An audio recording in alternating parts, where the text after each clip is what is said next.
अभी तक हम लोग बात कर चुके हैं कौन सा प्रोसेस प्रिमिटिव होगा, कौन सा नॉन प्रिमिटिव होगा, किसमें कौन सफर करेगा स्टारवेशन से और कौन सफर करेगा स्टारवेशन से नहीं सफर करेगा। तो एफसीएफएस के बारे में हम लोग क्या जानते हैं? एफसीएफएस एक इसमें टाइम का कॉन्सेप्ट नहीं है, यानी ये क्या है, नॉन प्रिमिटिव है। और उसके बाद फिर हम दूसरा बात क्या जान रहे हैं इसके बारे में, स्टारवेशन है कि नहीं। यहाँ चूंकि हम किसी को प्रायोरिटी नहीं दे रहे हैं तो ये भी, तो यहाँ पे नो स्टारवेशन। अगर बात करें एसजीएफ का, तो एसजीएफ में क्या है, टाइम का कॉन्सेप्ट है शॉर्टेज जॉब फर्स्ट। तो यहाँ पे दो तरह का होता है, एसजीएफ और एक एसआरटीएफ। एसआरटीएफ में एक टाइम का कॉन्सेप्ट है, तो ये हो जाएगा प्रिमिटिव, और इसमें टाइम का कॉन्सेप्ट नहीं है तो नॉन प्रिमिटिव। प्रिमिटिव और नॉन प्रिमिटिव तो जान गए। अब यहाँ पे प्रायोरिटी दे रहे हैं तो यहाँ पे क्या होगा, स्टारवेशन आएगा।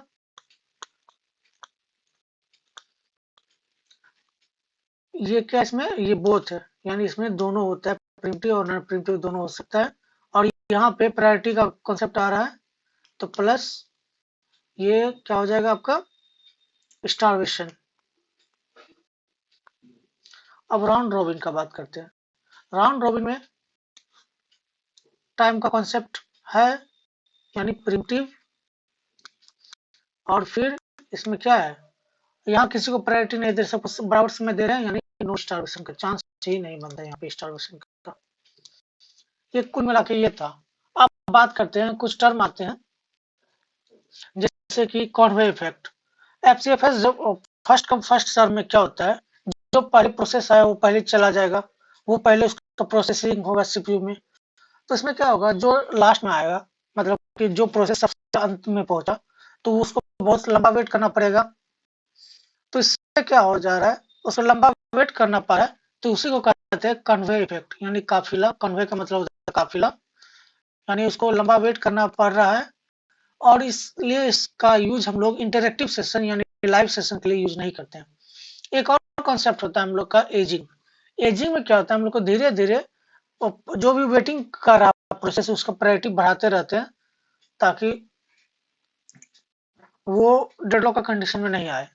अब आगे बात करते हैं, और एक हम लोग का आता है कॉन्सेप्ट अब आपका बस्ट टाइम। बस्ट टाइम को दूसरा नाम सीपीयू टाइम भी है। अब शेड्यूलिंग क्राइटेरिया दो चीज पे डिपेंड करता है। क्राइटेरिया वन है कि हम लोग को मैक्सिमाइज सीपीयू यूटिलाइजेशन, हम लोग जितना ज्यादा सीपीयू का यूज कर सके, और हमको कम क्या करना है, टर्न अराउंड टाइम का, मतलब जितना जल्दी प्रोसेस है उसको उतना जल्दी निपटा, मतलब उसको उतना जल्दी प्रोसेस को कंप्लीट करके भेज देना है। वेटिंग टाइम यानी प्रोसेस कम वेट कर रहा है, रेस्पॉन्स जल्दी, रेस्पॉन्स क्विक हो, जितना जल्दी रेस्पॉन्स मिल सके। अब बात करते हैं, एक बैंकर्स एल्गोरिथम होता है। बैंकर्स एल्गोरिथम को हम लोग डिटेक्शन एल्गोरिथम कहते हैं, क्योंकि इसका नाम बैंक एल्गोरिथम इसलिए ही पड़ा है क्योंकि बैंक एल्गोरिथम का यूज करके बैंक में किसी व्यक्ति को, मतलब किसी पर्सन को लोन देना है कि नहीं, ये डिसाइड इस बैंकर्स एल्गोरिथम के द्वारा होता है। और बैंकिंग सिस्टम इसका यूज हम लोग डेडलॉक को अवॉइड करने के लिए आता है। बैंकर्स एल्गोरिथम अगर बात करें तो ये किसमें हेल्प करता है, बैंकर्स एल्गोरिथम हेल्प करता है रिसोर्स को एलोकेशन, मतलब कौन सा रिसोर्स को एलोकेट करना है नहीं, और डेडलॉक को से बचने के लिए। अब अगर बात करें, ये कॉम्बिनेशन किसका है, safety plus resource request algorithm, इस दोनों का कॉम्बिनेशन है बैंकर्स एल्गोरिथम।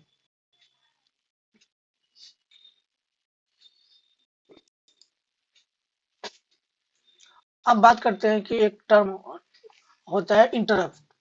इंटरप्ट एक सिंपल सा, ये पहले आता कहाँ पे, जब कोई रियल टाइम प्रोसेसिंग कर रहे थे वहां पे इंटरप्ट होता है। इंटरप्ट से मतलब ये है कि ऐसा मतलब डिस्टरबेंस या छोटा समय के लिए, कुछ समय के लिए हम लोग का जो सीपीयू है किसी और को प्रायोरिटी देके, मतलब कुछ समय के लिए वेट करता है। ऐसे सिंपल भाषा हम लोग कर सकते हैं, एक छोटा सा डिस्टरबेंस, तो उसको। अब इंटरप्ट दो तरह का होता है, एक होता है हार्डवेयर, एक होता है सॉफ्टवेयर। अब हार्डवेयर इंटरप्ट का बात करें तो ये भी दो तरीका का होता है, ये भी दो प्रकार का है। आपका एक मास्केबल, मास्केबल मतलब कि जिसको इग्नोर किया जा सके, उसको कहते हैं मास्केबल इंटरप्ट। जब भी हम कोई, जैसे कि हम अपने सिस्टम में पेन ड्राइव या यूएसबी ड्राइव या एसडी कार्ड लगाते हैं, तो वो एक साउंड आता है कि कुछ अटैच हुआ है आपका, तो हम लोग उसको इग्नोर जनरली कर सकते हैं, देख भी सकते हैं क्या है, नहीं तो इग्नोर करके भी चल सकते हैं। दूसरा तरह का जो हार्डवेयर का इंटरप्ट आता है, सॉफ्टवेयर इंटरप्ट, मतलब सॉफ्टवेयर इंटरप्ट होता है जिसको हम लोग डिसेबल या इग्नोर नहीं कर सकते। अब बात करते हैं सॉफ्टवेयर इंटरप्ट में। सॉफ्टवेयर इंटरप्ट में दो तरह का होता है, एक नॉर्मल होता है और एक एक्सेप्शन होता है। एक्सेप्शन किसी संख्या को अगर जीरो से डिवाइड कर रहे हैं तो वहाँ एक्सेप्शन एरर शो करेगा, और नॉर्मल सॉफ्टवेयर इंस्ट्रक्शन में जो एरर आता है वो होता है नॉर्मल। अब एक प्रोसेसर बात करते हैं, 8085 प्रोसेसर, यानी 8085 माइक्रो प्रोसेसर। इसमें दो तरह का इंटरप्ट होता है, एक सॉफ्टवेयर और एक हार्डवेयर। हार्डवेयर इंटरप्ट का बात करें तो इसमें होता है कि ट्रैप और RST 7.5, 6. RST 6.5, RST 5.5 इंटीआर, और इसमें सबसे जो हाईएस्ट प्रायोरिटी दिया जाता है ट्रैप को। और सॉफ्टवेयर में आपका RST 0 से लेकर 7 तक, यानी RST 0, RST 1 ऐसे करके 7 तक का ये इंटरप्ट होगा। कौन सा हार्डवेयर इंटरप्ट है, कौन सा सॉफ्टवेयर इंटरप्ट है, इसके बात कर चुके हैं। अब देखिए, और एक कॉन्सेप्ट होता है कि स्वैप इन और स्वैप आउट क्या होता है। अगर फाइल सिस्टम में कॉन्सेप्ट करें, स्वैप इन का मतलब होता है कि इन और आउट, पहले यहाँ टर्म को फोकस करना है, इन और आउट, यानी किसी में इन होगा किसी में आउट होगा, किस में इन और किस में आउट हो रहा है। अगर रैम में, यानी बात करेंगे स्वैप इन और स्वैप आउट, अगर कोई चीज रैम में इंटर कर रहा है तो इसको कहेंगे हम लोग स्वैप इन, यानी इसके अंदर आ गया। अगर कोई प्रोसेस, जैसे रैम का लिमिटेड स्टोरेज है, तो यहाँ जब प्रोसेस कंप्लीट हो जाएगा तो उसको भेज दिया जाएगा, यानी यहाँ से हम लोग एग्जिट, अगर प्रोसेस हो रहा है कोई भी तो उसको कहते हैं स्वैप आउट। अब यहाँ तक कंप्लीट हो गया, अब आगे हम लोग चलते हैं। अब आते हैं हम लोग मेमोरी मैनेजमेंट। मेमोरी मैनेजमेंट जैसे हम लोग का क्या होता है, सारा जो परमानेंट स्टोरेज है वो होता है सेकेंडरी मेमोरी, जिसको हम लोग परमानेंट स्टोरेज कहते हैं। यहाँ से कोई भी प्रोसेस को पहले मेन मेमोरी यानी रैम में लाया जाता है, रैम से फिर रैम और सीपीयू के बीच में एक कैसे मेमोरी होता है, जहाँ अब बार बार अगर, चूंकि सीपीयू को अगर कोई प्रोसेस चाहिए, वो बार बार मेन मेमोरी से ना जाके कैश से डायरेक्ट लेके यानी अपना परफॉर्मेंस को बढ़ा सकता है। तो बात करते हैं सेकेंडरी मेमोरी जो होता है, ये काम करता है लॉजिकल एड्रेस पे। आपका सेकेंडरी मेमोरी जो भी होता है काम करेगा लॉजिकल एड्रेस पे, और सीपीयू भी जनरेट करता है लॉजिकल एड्रेस। बट हमारे केस मतलब बट आप हमारा जो मेन मेमोरी है जिसको हम लोग रैम कहते हैं, उसको जरूरत होता है फिजिकल एड्रेस का। चूंकि अब ये वो काम करता है लॉजिकल पे, इसको जरूरत फिजिकल का, तो इसका ओएस का ये ड्यूटी होता है, उसका ये काम होता है कि इस लॉजिकल एड्रेस को वो फिजिकल एड्रेस में ट्रांसलेट करे। अब मेमोरी मैनेजमेंट पॉलिसी की अगर बात करें तो दो तरह का मेमोरी में हम लोग का काम होता है, एक होता है कंटीजियस, एक होता है नॉन कंटीजियस। अब कंटीजियस में क्या होता है कि आ, हमको चाहिए प्रोसेस के लिए, अगर जो भी स्पेस चाहिए हमको एक साथ चाहिए। अगर 5 KB का कहीं प्रोसेस है तो उसको एक साथ एक जगह पे ही 5 KB का चाहिए। नॉन कंटीजियस में है कि जहां मिल रहा है वहां वहां हमको दे दो, बट हमको स्पेस चाहिए। अब कंटीजियस में चूंकि ये कंडीशन है कि हमको एक साथ चाहिए, तो हो सकता है कि आपको एक साथ नहीं मिले, तो वहां पे आपका प्रॉब्लम जो होता है हम लोग को एक्सटर्नल फ्रेगमेंटेशन कहते हैं। यहाँ पे जैसे एक प्रोसेस है, पी प्रोसेस है जिसका साइज 5 KB है, और हम लोग का जो ब्लॉक हम पार्टीशन किए हुए, पार्टीशन क्या हुआ है 2 4 3 ऐसे करके, क्योंकि हमारा टोटल मिलाकर 4 3 7 दोनों एक 10 KB टोटल तो है, बट हमारे लिए जो प्रोसेस को 5 KB का चाहिए, एक जगह पे चाहिए यानी एक ब्लॉक में चाहिए, वो नहीं है। तो इससे क्या होगा, हमारा प्रोसेस रन नहीं करेगा।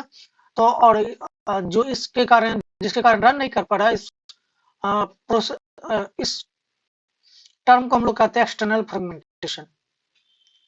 अब नॉन कंटीजियस में एक्सटर्नल फ्रेगमेंटेशन इसमें सफर किया।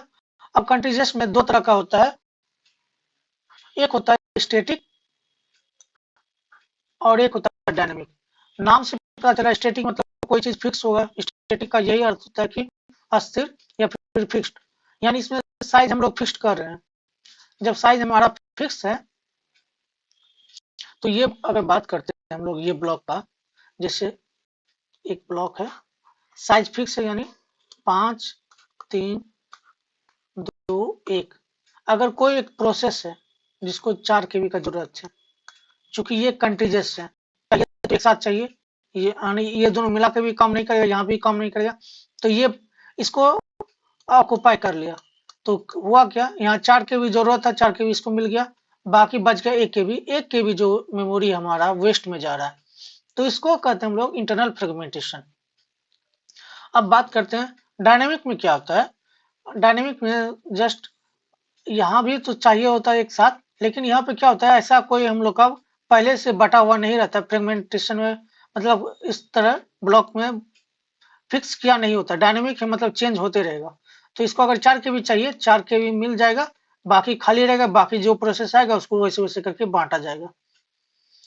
यानी no partition is fixed as per requirement space, जैसा जरूरत होगा वैसा स्पेस इसको एलोकेट किया जाएगा।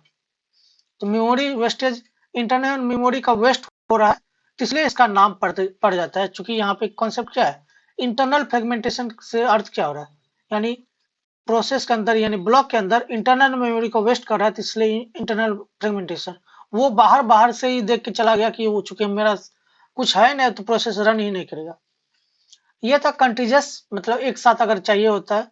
अब एक होता है नॉन कंटीजियस। नॉन कंटीजियस में दो कंसेप्ट आता है, एक पेजिंग और एक सेगमेंटेशन। अगर हम बात करते हैं, आपका दो प्रोसेस होता है, एक पेजिंग होता है और एक सेगमेंटेशन कॉन्सेप्ट होता है। पेजिंग का मतलब क्या होता है, थोड़ा सा यहाँ पे हम लोग बात करें पेजिंग का।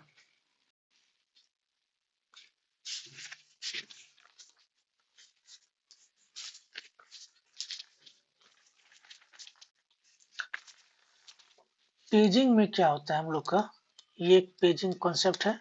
अब देखिए पहले नाम क्या है, पेजिंग है, यानी इसमें पेज का कहीं कॉन्सेप्ट होगा, तो इसको पेजिंग किसको कहते हैं, कोई भी प्रोसेस को हम लोग सेकेंडरी से, अगर सेकेंडरी से कहाँ लेके आ रहे हैं, मेन मेमोरी में। यानी मेन मेमोरी किसको कहते हैं, मेन मेमोरी हमारा कौन है, रैम है। सेकेंडरी मेमोरी क्या है, मेरा हार्ड डिस्क है। सेकेंडरी मेमोरी से मेन मेमोरी में लाने का जो प्रोसेस होता है उसको हम लोग पेजिंग कहते हैं। अब चूंकि ला कहाँ से रहे, सेकेंडरी मेमोरी, यानी यहाँ पे जो होगा सेकेंडरी मेमोरी हम लोग बांट किस में रहे हैं, पेज में। आपको ये याद रखना पड़ेगा। अब जहां लेके जा रहे हैं यानी मेन मेमोरी, इसको बांटते हैं हम लोग फ्रेम में। अब देखिए क्या होता है, जैसे ये हमारा हार्ड डिस्क है और ये हो गया आपका प्राइमरी मेमोरी, ये main memory, RAM, hard disk. अब इसको क्या करते हैं हम लोग, इसका ब्लॉक इस टाइप का फिक्स साइज का ब्लॉक में हम लोग डिवाइड कर देते हैं।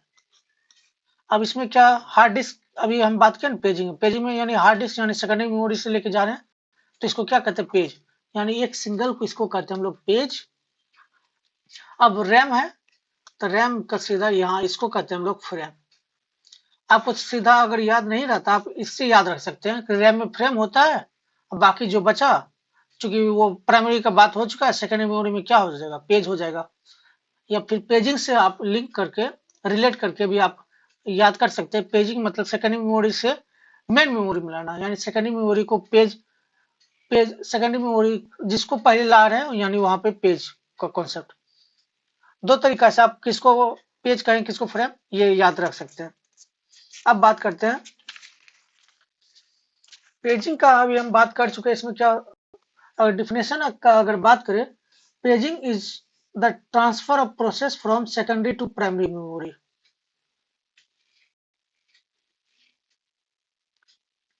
अब पेजिंग में क्या होता है, इससे क्या होगा, अब यहाँ पे देखिए ये क्या है, पहले कॉन्सेप्ट कौन सा है, ये नॉन कंटीजियस का है। अभी हम बात किए हैं कि ये है आपका, अच्छा आगे हम लोग देखते हैं। अब यहाँ तक आपको कि कौन सा ब्लॉक किसमें पेज आ रहा है, किसमें फ्रेम आ रहा है, यहाँ तक याद रखना है आपको। और प्राइमरी मेमोरी, मेन मेमोरी, ये सब तो आपको याद हो ही होगा। अभी अगर बात करें डिफिनेशन का, तो डिफिनेशन का ये हम बताए थे कि ट्रांसफर ऑफ प्रोसेस कहाँ से, सेकेंडरी मेमोरी से प्राइमरी मेमोरी, जिसको हम लोग मेन मेमोरी भी कर सकते हैं, उसको कहते हैं पेजिंग। अब पेजिंग में रैम से, याद रखना आपको, रैम में क्या होता है, फ्रेम, और सेकेंडरी मेमोरी में पेज। अब यहाँ पे क्या कॉन्सेप्ट यूज किया है कि पेज साइज को फ्रेम साइज के बराबर किया गया है। अब मान के चलिए, अब इसमें क्या ये है, नॉन कंटीजियस, मतलब कि एक साथ भी नहीं, यानी इसका जो डाटा है यहाँ भी आ सकता है, इसका डाटा यहाँ भी आ सकता है, ऐसा कोई फिक्स्ड लोकेशन नहीं होता है। ये हो गया आपका। अब सेकेंडरी मेमोरी का और कुछ भी नाम है, जैसे सेकेंडरी मेमोरी कहते हैं logical, virtual memory. Virtual memory इसलिए करते हैं क्योंकि वर्चुअल हार्ड डिस्क का यूज करके हम लोग अपना रैम का साइज भी बढ़ाते हैं। वो हम किसी और क्लास में देखेंगे कैसे बढ़ाते हैं। अब आता है, अब यहाँ पे जैसे पेजिंग के अंदर आते हैं, तो सबसे पहले आता है टर्म एक पेज फॉल्ट। पेज फॉल्ट कब आएगा, यानी पेज, अगर इसको वर्ड को देखेंगे तो पेज और फॉल्ट, यानी फॉल्ट आ रहा है पेज में, पेज में फॉल्ट आ रहा है, मतलब क्या, page hard disk, page fault आ रहा है मतलब कि सीपीयू को अगर जो डाटा का जरूरत है वो मेन मेमोरी या रैम में अवेलेबल नहीं है, तो उसको कहते हैं पेज फॉल्ट। यानी सीपीयू का बातचीत किससे हो रहा है, सीपीयू का इंटरेक्शन जो सबसे पहले वो रैम के पास ही जाता है, कि वहां पता करता है कि आपके पास ये डाटा हमको चाहिए है कि नहीं। तो ये यानी अगर सीपीयू गया रैम के पास, वो कोई डाटा रिक्वेस्ट किया, वो मेमोरी में अवेलेबल नहीं है, गया कि आपके पास है कि नहीं, वो बोला कि नहीं है, तो यानी यहाँ पे किसका, पेज का फॉल्ट हुआ, यानी पेज फॉल्ट इसको कहते हैं। सीपीयू बात किया रैम से, रैम जाके देखा कि डाटा रिक्वेस्ट किया कि अवेलेबल है कि नहीं, नहीं अवेलेबल है, यानी पेज फॉल्ट है। अब जब ये पेज फॉल्ट उसको पता चल गया कि रैम में नहीं है, तो सीपीयू सोचता है कि जाते हैं हार्ड डिस्क के पास, हार्ड डिस्क में है कि नहीं वो भी चेक करते हैं। तो अब ये क्या करेगा, पहले जाएगा रैम के पास, गया, फिर रैम के बाद पेज फॉल्ट के कारण क्या हुआ, अब हार्ड डिस्क के पास जाएगा, हार्ड डिस्क में देखेगा कि डाटा है कि नहीं, हार्ड डिस्क में अगर डाटा है तो उसको रैम में लेके आएगा। और डाटा को रैम में लाना क्या होता है, स्वैप इन, और डाटा को रैम से लेके जाना स्वैप आउट होता है। तो इस ये क्या होगा, सीपीयू को इसमें, चूंकि ये जो काम करना था प्रोसेसिंग का काम छोड़कर बाकी अदर काम कर रहा है, ये स्वैप इन और स्वैप आउट यानी स्वैपिंग पेजेस में उलझा हुआ है, तो इसी को हम लोग कहते हैं थ्रेसिंग। इससे क्या होगा, आपका सीपीयू का यूटिलाइजेशन बहुत कम हो जाएगा। और इसका रीजन क्या है, क्योंकि नंबर ऑफ पेज फॉल्ट जितना ज्यादा होगा उतना ये स्वैपिंग पेजेस में उलझा हुआ रहेगा, और इसको कहते हैं हम लोग थ्रेसिंग। यानी पेज फॉल्ट क्या होगा और थ्रेसिंग क्या होगा। अगर पेज फॉल्ट ज्यादा होने लगे तो वही आगे बढ़ के, छोटा सा पहले समस्या था पेज फॉल्ट का, एक डाटा नहीं मिला, यही समस्या पेज फॉल्ट का अगर ज्यादा बढ़ता चला गया तो थ्रेसिंग में बदल गया। अब आते हैं टीएलबी का कॉन्सेप्ट। टीएलबी का सबसे पहले तो इसका फुल फॉर्म हो जाता है ट्रांसलेशन लुक असाइड बफर। अब इससे कोई मतलब नहीं है, हम लोग को जानना है ये है कि टीएलबी कैश मेमोरी का हम लोग यूज करते हैं, कैश मेमोरी को ही का ही दूसरा नाम टीएलबी है। अब टीएलबी है, अब ये क्या है टीएलबी का, यानी कैश मेमोरी क्या होता है, पहले कि ये रैम से क्या है, छोटा है, और रैम बट ये फास्ट है रैम से, क्योंकि साइज कम है, छोटा है, लेकिन फास्टर देन रैम। और रजिस्टर जो सबसे महंगा हम लोग का स्टोरेज होता है, रजिस्टर होता है, बट रजिस्टर से सस्ता है, और रजिस्टर से थोड़ा सा बड़ा होता है। अब ये इसमें आता है टीएलबी हिट और टीएलबी मिस का कॉन्सेप्ट। टीएलबी हिट का वही है कि टीएलबी रैम में जो डाटा मिल गया तो हिट कर गया, यानी अगर छूट गया जो डाटा उसको कहते हैं मिस।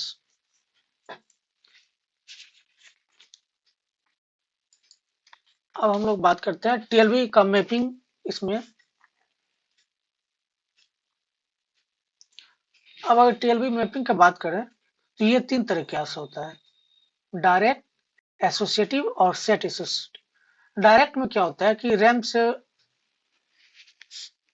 रैम से डाटा पिक किया और हमको रखना कहाँ, कैश में। टीएलबी का कॉन्सेप्ट सिंपल सा है, टीएलबी से आपको सीधा कैश के बारे में याद करना है। टीएलबी का यूज करके हम लोग क्या कर रहे हैं, रैम से डाटा पिक कर रहे हैं और कैश में रख रहे हैं। अब कैश में रखने का तरीका ये हो सकता है कि आप एक तो या तो फिक्स्ड कोई एक पर्टिकुलर प्लेस पे रखिएगा या फिर अपने मन से कहीं भी रख दीजिएगा। कैश है, कैश में कहीं भी रख देते हैं। अब देखिए कहीं भी अगर रख रहे हैं तो इसमें दो टर्म टर्म हुआ कि एक फिक्स और एक पार्टिकुलर प्लेस या फिर कहीं भी रखना को कहते हैं हम लोग एसोसिएटिव। अगर फिक्स प्लेस में रख रहे हैं तो उसको कहते हैं डायरेक्ट। ये याद हो गया। यानी कहीं भी रख रहे हैं, यानी बाय डिफॉल्ट आपका जहां मन होगा वहां रख रहे हैं, तो ये बाय डिफॉल्ट सेटिंग ये रहता है। अब सेट एसोसिएटिव में क्या होगा कि हम अपना मन के मर्जी के मालिक है, मेरा मन होगा तो रखेंगे, नहीं होगा तो कहीं। तो यानी इसका दोनों का कॉन्सेप्ट आ जाएगा इसमें सेट एसोसिएटिव में।